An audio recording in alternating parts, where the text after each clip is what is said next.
কার বাড়িতে কি অনুষ্ঠান আপনি জানেন কেমনে? আল্লাহ কখন আপনাকে বলে দেয় যে এই বাড়িতে অনুষ্ঠান? আচ্ছা আচ্ছা, এই যে আজকে যে চরকালীগঞ্জ অনুষ্ঠান, এটা কে বলেছে আপনাকে? কখন? আল্লাহ বলে দিচ্ছে না? আচ্ছা, তো আপনি একা একাই যান না কাউকে নিয়ে যান? আচ্ছা, আমাকে কি চিনতে পেরেছেন? ওই যে ডেফলবাড়ি কাদেরের ছেলে আব্দুল হাসেম। হ্যাঁ, আবুল হোসেন। আচ্ছা, কুশল নাতি। হ্যাঁ, কুশা। হ্যাঁ, কুশামের তো আমার নানার নাম। আপনি জানলেন কেমনে? হ্যাঁ, শোনেন, এই যে টাকা, আপনি আমাদের বাড়িতে যাবেন কবে? এই যে সেই হান্নান ভাইকে আমরা পেয়েছি চরকালীগঞ্জ গ্রামের আমাদের আইনুল হক ভাইয়ের ফ্রি স্বাস্থ্য সেবা এবং ফ্রি মেডিকেল ক্যাম্পের আজকের এই আয়োজনে। দর্শক মন্ডলী, আমরা একটু কথা বলবো হান্নান ভাইয়ের সাথে।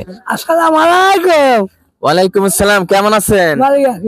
আচ্ছা, আপনার পুরো নাম কি যেন? হান্নান। আর বাসা? বাসা গুয়াহাটি। ছেলে মেয়ে কয়টা? বিয়ে নেই। বিয়ে করেননি কেন? না, 20 বছর বাদে। 20 বছর পরে করবেন? হ্যাঁ। এখন বয়স কত? 40। আচ্ছা, বাবার নাম কি? জামাল। আচ্ছা, এখানে কেন এসেছেন? আচ্ছা, আমি টাকা পেয়েছেন কি? না। খাওয়া দাওয়া করেছেন? হ্যাঁ। কি খেয়েছেন? ভাত। এই এলাকার নাম কি? কালীগঞ্জ। কালীগঞ্জ। কখন এসেছেন এখানে?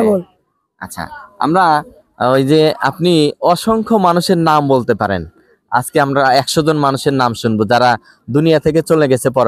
বানু, জাবলা, দুবলা, বাজাল, কানু। আচ্ছা, করবো। আমার নাম কি জানেন কি? তোর নাম কি? আমার নাম আবুল হোসেন। তোর কার বাজা? তোর নাম কি? আমার নাম আবুল হোসেন। তোর দাদার নাম কি? দাদার নাম আপনি বলেন দেখি, পারেন কিনা?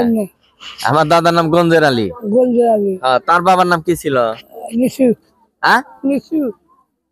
আমি কিন্তু তাকে বলে দেইনি যে আমার দাদার বাবার নাম মিসু প্রামাণিক, এটা কিন্তু সে বলেছে।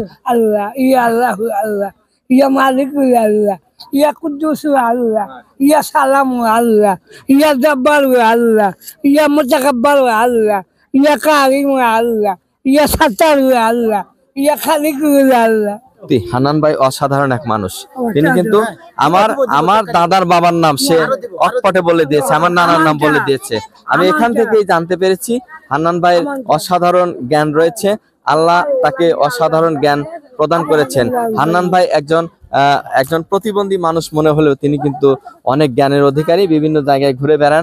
আপনারা যেখানে হান্নান ভাইকে দেখতে পাবেন, আপনারা তাকে যথেষ্ট আপ্যায়ন করবেন। দর্শক মণ্ডলী, সবাই ভালো থাকবেন, নিরাপদে থাকবেন। আজকে আমাদের হান্নান ভাই যেমন সিরাজগঞ্জের বিভিন্ন প্রান্তে ঘুরে বেড়ান, হান্নান ভাই আমাদের এক উজ্জ্বল দৃষ্টান্ত। আমি তার সার্বিক মঙ্গল কামনা করছি, তার সুস্থতা কামনা করছি। তিনি যেন সুস্থ সুন্দরভাবে আমাদের মাঝে সবসময় থাকতে পারেন, এই কামনায় আমি আবুল হোসেন আজকের মতো বিদায় নিচ্ছি। আল্লাহ হাফেজ।